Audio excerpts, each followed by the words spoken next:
There's a voice in your head right now. It's listening to me. It already has an opinion about what I'm going to say next. You've heard it your entire life. You've heard it in the mirror, in the silence before you fall asleep, in the middle of arguments you were losing. It finishes your sentences. It reminds you of your worst moments at the most inconvenient times. It tells you that you're not good enough, that people are judging you, that you should have said something different 5 years ago. You've always assumed that voice was you. But what if it wasn't? What if your brain, billions of years deep in its evolutionary survival programming, quietly built something inside you? Something that wears your face, speaks in your voice, and exists for one reason only: not to help you live, to make sure you don't disappear. In 1971, a psychologist named Russell Hurlburt began doing something that had never been done carefully before. He gave people a small device, a beeper, and asked them to pause, at random moments throughout the day, and describe exactly what was happening inside their own heads.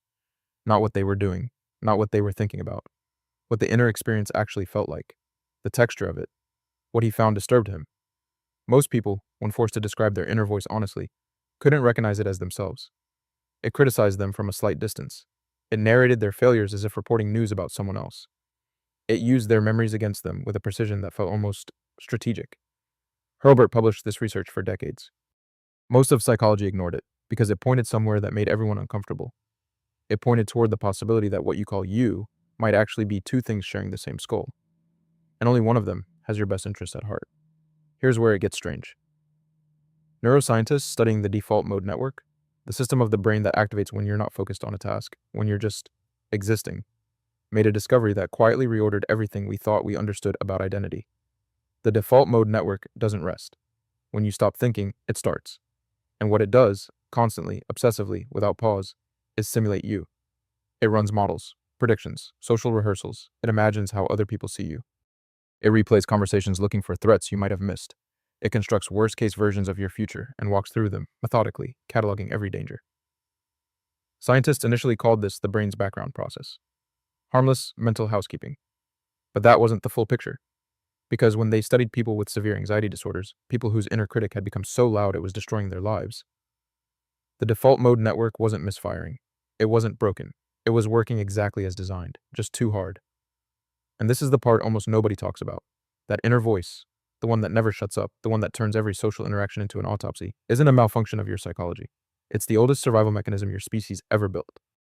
The brain has one biological directive: not happiness, not meaning, not love, survival.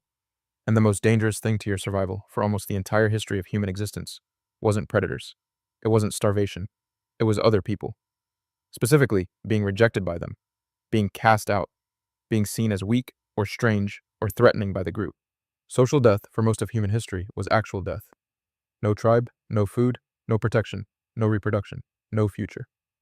So the brain built something to prevent it. It built a second observer, a permanent internal auditor that watches you the way a hostile stranger would, that anticipates judgment before it arrives, that rehearses your failures so you can avoid them, that whispers they don't actually like you, not to hurt you, but to keep you sharp.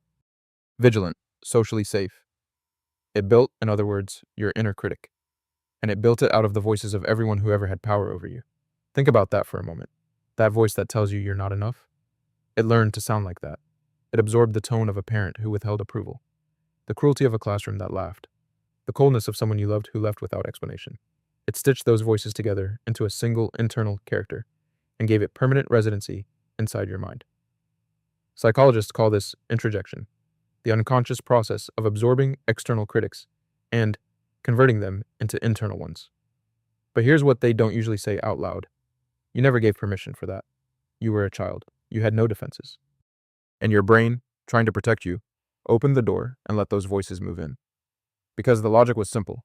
If I can become my harshest critic before the world can be, I'll never be caught off guard. If I wound myself first, the wound from outside won't be as deep.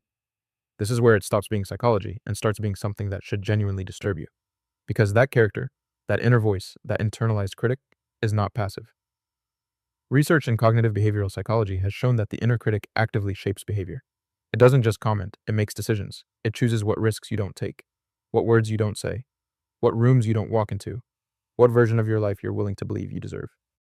It has been quietly editing your choices for as long as you can remember. And it has been doing it while pretending to be you. Here's the part that changes everything.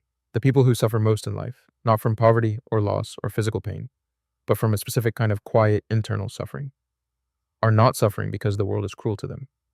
They're suffering because the character their brain invented to protect them never got the update. The threat is gone. The classroom is gone. The cold parent is gone. The person who left is gone. But the voice remains, running the same old survival program, flagging dangers that don't exist anymore, rehearsing rejections that will never come, protecting you from a world that has already changed.